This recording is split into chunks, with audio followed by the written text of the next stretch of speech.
जल्लोष करताय, तुमचा विजय झालेला आहे, सगळे तुम्हाला पाडण्यासाठी पुढे आलेले होते, मात्र तुमचा विजय झाला. लोकांच्या कुटुंबामधला माणूस, लोकांच्या अडीअडचणींना कायम उभा असणारा माणूस, याला मूठमाती देण्याचं काम हे दोन क्षीरसागर संदीप आणि योगेश यांनी केलं आणि यांना सर्वपक्षीय नेते मंडळींची साथ मिळाली. परंतु ही लढाई ही ह्यांची होती, क्षीरसागर बंधू विरुद्ध प्रभाग 3 मधील जनतेची लढाई. ही प्रतिष्ठेची जनतेने केली होती माझ्या वतीनं आणि आज जनतेने दाखवून दिलं तुमची जागा काय आहे. तुमची जागा नगर रोड पुरती मर्यादित आहे आणि तुम्ही शहरात राजकारण करण्याचे योग्यतेचे राहिलेले नाहीत. म्हणून अमर नायकवाडेला 1550च्या पुढच्या लीडने विजय करून दिले.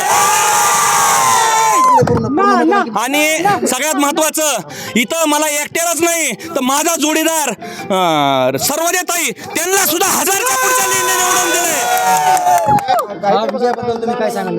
हा विजय माझ्या प्रभागातील स्वाभिमानी ताठर जनतेच्या चरणी मी अर्पण करतो. एवढंच मी या निमित्तानं सांगतो. पुन्हा भेटू. अनेक आमदार संदीप क्षीरसागर आणि योगेश क्षीरसागर तुम्हाला अडचणीत पकडले, त्यांच्यावर बोलणे इतके योग्य तिचे आता ते राहिलेले नाही.